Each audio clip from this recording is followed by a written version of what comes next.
नमस्कार साथियों, स्वागत है आप सभी का BACB सोशल स्टडीज़ पर।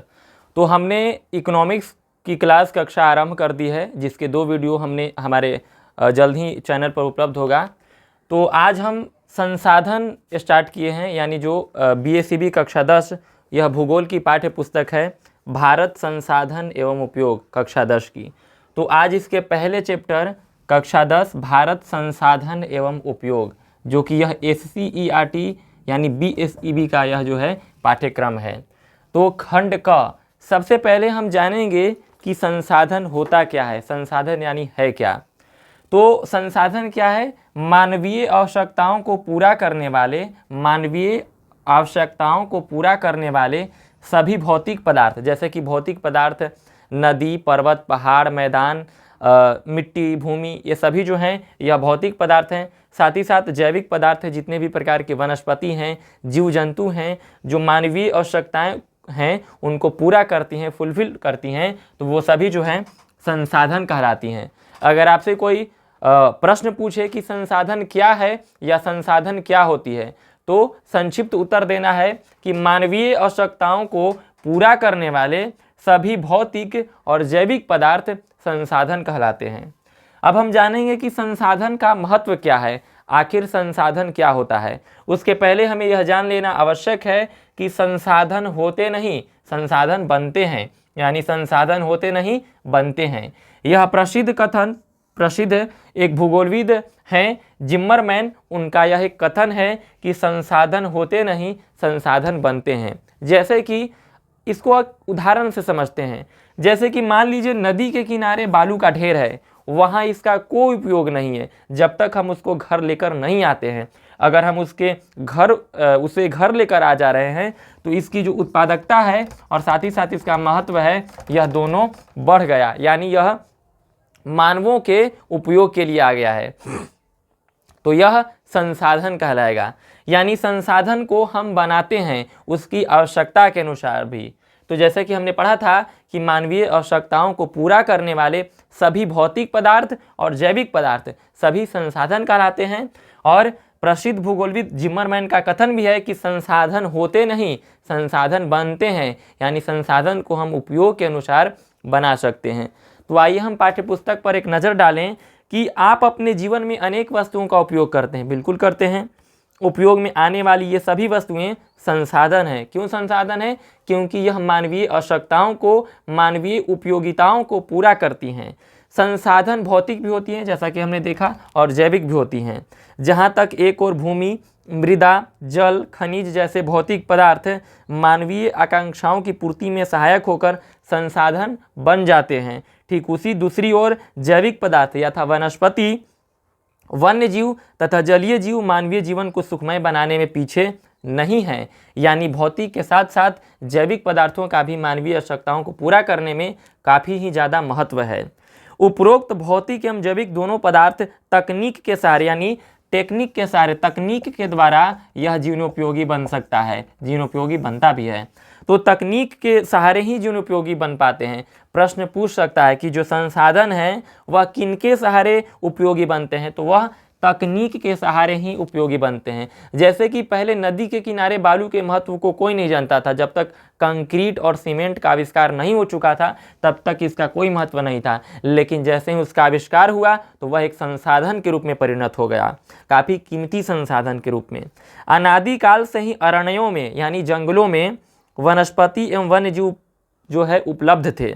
जलाशय एवं सागरों में जलीय जीव लाखों वर्ष पूर्व से विचरण करते रहे हैं।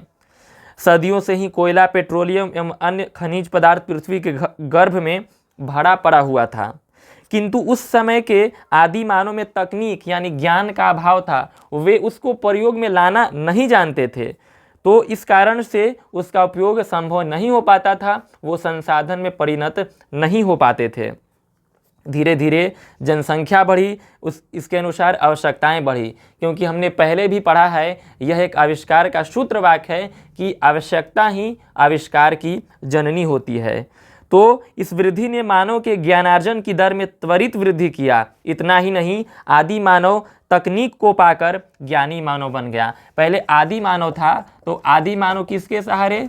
ज्ञानी मानव के रूप में परिणत हो गया, तो वह तकनीक के सहारे, टेक्निक के सहारे जो आदि मानव है वह ज्ञानी मानव के रूप में परिणत हो गया।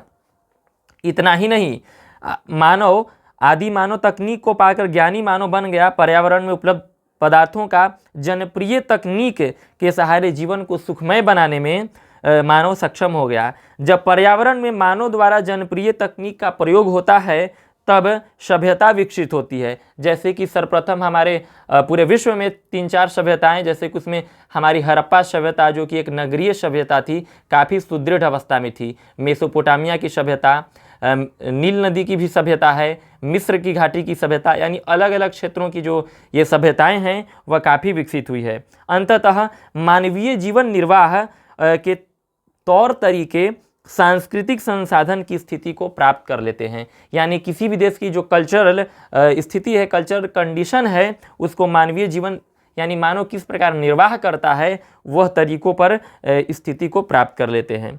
वस्तुतः संसाधन का अर्थ बहुत ही व्यापक है। यहाँ प्रसिद्ध भूगोलविद जिम्मरमैन का कथन है कि संसाधन होते नहीं बनते हैं, यानी संसाधन को उपयोगिता के अनुसार बनाया जाता है।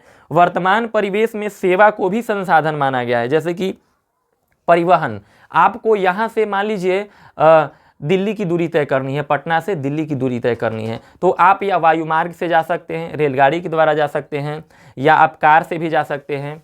तो ये सभी जो जितने भी हैं ट्रांसपोर्ट के आवागमन के संसाधन, ये सभी जो हैं इसको भी संसाधन माना गया है। जैसे कोई कवि, कोई चित्रकार, कोई गायक, ये सभी क्रियाकलाप भी करते हैं, तो ये स्वयं तो धनार्जन करते ही हैं, साथ ही साथ ये सेवाएं भी प्रस्तुत करते हैं, यह मनोरंजन करने का भी कार्य करते हैं। एक कवि के द्वारा लिखा गया काव्य, सुनाया गया कविता और बनाई गई चित्रकार के द्वारा चित्रकारी, गायक की गायकी भी संसाधन है।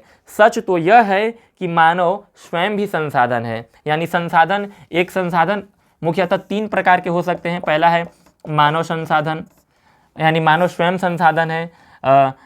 उसके पहले हम देखते हैं पहला प्राकृतिक संसाधन, ठीक है। दूसरा है मानव एक स्वयं प्रकार का संसाधन है, और तीसरा है मानव निर्मित संसाधन, यानी मानव ने जिन्हें खुद बनाया है, इसको कृत्रिम संसाधन भी कह सकते हैं। तो संसाधन के मुख्यतः कितने प्रकार? 3 प्रकार। पहला प्राकृतिक संसाधन, दूसरा मानव संसाधन, और तीसरा है मानव निर्मित संसाधन। क्योंकि मानव एक स्वयं संसाधन है जो कि संसाधनों का उपभोग भी करता है और संसाधन बनाता भी है अपने ज्ञानार्जन के द्वारा, तकनीक के द्वारा। क्योंकि इनके पास ज्ञान तकनीक होता है जिसके सहारे वह किसी भी वस्तु को उपयोगी बना सकते हैं। अतः यह धारणा भ्रामक है कि संसाधन एक प्राकृतिक उपहार है। वास्तव में अगर देखा जाए तो संसाधन प्राकृतिक उपहार नहीं है। जब तक हम उसके उपयोग को समझ न पाएं, जब तक तकनीक के द्वारा हम जान नहीं पाए, तब तक जो है यह संसाधन नहीं होगा। यानी संसाधन एक प्राकृतिक उपहार नहीं है। अभी हम व्हाइट बोर्ड और मार्कर से आपको पढ़ा रहे हैं, ये भी संभव नहीं था पहले। हमने तकनीक के द्वारा, ज्ञान के द्वारा इस स्तर तक ज्ञान विकसित किया ताकि हम अभी ऑनलाइन यूट्यूब चैनल के माध्यम से आपको पढ़ा रहे हैं। ये भी एक तकनीक का ही परिणाम है कि आप घर बैठे शिक्षा लाभप्रद प्राप्त कर रहे हैं। तो संसाधन किसी भी देश की आर्थिक सामाजिक मेरुदंड होता है। आर्थिक और सामाजिक मेरुदंड होता है। मेरुदंड जो ये है रीढ़ की हड्डी, तो ये मेरुदंड होता है। किसी भी देश की जो आर्थिक मेरुदंड क्या होता है? उस देश की संसाधन। यानी कोई भी देश जो संसाधन से भरपूर होगा तो निश्चित तौर पर उसको लाभ प्राप्त होगा, क्योंकि जो संसाधन हैं उस देश के मेरुदंड होते हैं। इसका मतलब यह भी नहीं है कि जिस देश के पास प्राकृतिक संसाधन नहीं है वो देश गरीब होंगे। इसका मतलब ये कतई नहीं है, क्योंकि आइए हम जापान का भी उदाहरण लें। जापान प्राकृतिक संसाधनों में न्यूनतम है, लेकिन फिर भी वह कई देशों से संसाधनों का आयात करके उपलब्ध तकनीक के आधार पर विकसित देशों की कतार में जापान शामिल है। कई ऐसे भी देश हैं जिनमें संसाधनों की प्रचुरता तो है, लेकिन किसी कारण उन संसाधनों का दोहन किया गया, उसको उपयोग करने नहीं आया, जिस कारण से अभी भी वो देश पिछड़े हुए हैं। हम अफ्रीकी देशों को ले सकते हैं जिन देशों में चांदी की, तांबे की और इस प्रकार की खदानों की लंबी भरमार है, लेकिन फिर भी वे औपनिवेशिक ताकतों के कारण, औपनिवेशिक जाल के कारण अभी भी उस गुलामी की अवस्था में जी रहे हैं, गरीबी की अवस्था में जी रहे हैं। तो सीधा सा अर्थ यह है कि संसाधन होते नहीं हैं, संसाधन बनते हैं। यह भूगोल का एक सूत्र वाक्य के रूप में भी आप उपयोग कर सकते हैं। ऑब्जेक्टिव में प्रश्न भी पूछ सकता है कि संसाधन होते नहीं हैं, बनते हैं, किन्होंने कहा था? तो किन्होंने कहा था? जिम्मरमैन ने कहा था। यह एक प्रसिद्ध भूगोलविद थे। जापान एक ऐसा देश है जो प्राकृतिक संसाधन में अत्यंत विपन्न है, किंतु इनके मानव संसाधन तकनीकी दृष्टि से इतने सबल हैं कि यह देश उपलब्ध सभी पदार्थों का विवेकपूर्ण उपयोग कर विकसित देशों की श्रेणी में आज खड़ा है। अतः किसी देश के विकास में भौतिक एवं जैविक संसाधन के साथ साथ मानव संसाधन की भी बहुत महत्वपूर्ण भूमिका होती है। यानी जिस देश में शिक्षा का स्तर अच्छा होगा, वहाँ के मानव दक्ष होंगे और अपने संसाधनों का, न्यूनतम संसाधनों का भी वे विवेकपूर्ण उपयोग करना सीखेंगे और अपने देश को प्रगति के पथ पर आरूढ़ करेंगे। तो पर्यावरण में उपलब्ध पदार्थों, प्रौद्योगिकी, तकनीक एवं संस्थाओं के बीच अंतर संबंध स्थापित करता है, जिससे पर्यावरण के पदार्थ उपयोगी बन जाते हैं। यानी पर्यावरण में जो प्रौद्योगिकी है वह एक सामंजस्य स्थापित करता है, जिसके द्वारा विकास की प्रक्रिया भी निर्धारित होती है। तो हमने जाना कि संसाधन क्या होता है, यानी मानवीय आवश्यकताओं को पूरा करने वाले सभी पदार्थ जो भौतिक और जैविक हैं, ये सभी संसाधन कहलाते हैं। हमने संसाधनों के महत्व को जाना कि संसाधन होते नहीं, संसाधन बनते हैं, संसाधन को बनाए जाते हैं। अब हम नेक्स्ट वीडियो में बात करेंगे संसाधनों के वर्गीकरण के आधार पर। हम बात करेंगे कि उत्पत्ति के आधार पर संसाधन दो प्रकार के होते हैं, जैव और अजैव संसाधन। दूसरा उपयोगिता के आधार पर हम बात करेंगे नवीकरणीय संसाधन और अनवीकरणीय संसाधन। तीसरा हम स्वामित्व के आधार पर बात करेंगे व्यक्तिगत संसाधन, सामुदायिक संसाधन, राष्ट्रीय संसाधन और अंतर्राष्ट्रीय संसाधन। साथ ही हम विकास की स्थिति के आधार पर भी बात करेंगे संभाव्य संसाधन, विकसित संसाधन, भंडार संसाधन और संचित संसाधन। तो इस प्रकार हम अगले वीडियो में, नेक्स्ट वीडियो में हम बात करेंगे उत्पत्ति के आधार पर, उपयोगिता के आधार पर, स्वामित्व के आधार पर और विकास की स्थिति के आधार पर। तो इस वीडियो में हम परिचय तक ही सीमित रहने देते हैं। हमने संसाधनों के बारे में जाना, संसाधन क्या होते हैं, उसका महत्व क्या है, और एक प्रसिद्ध भूगोलविद जिम्मरमैन के कथन को भी जाना कि संसाधन होते नहीं, बनते हैं। तो जुड़े रहिए हमारे इस YouTube चैनल के साथ और अधिक से अधिक मात्रा में लोगों को भेजिए, शेयर और सब्सक्राइब कीजिए, ताकि हमें कुछ अच्छा करने के लिए, हमें आपको निःशुल्क पढ़ाने के लिए एक मोटिवेशन मिले, अंदर से प्रोत्साहन मिले। धन्यवाद।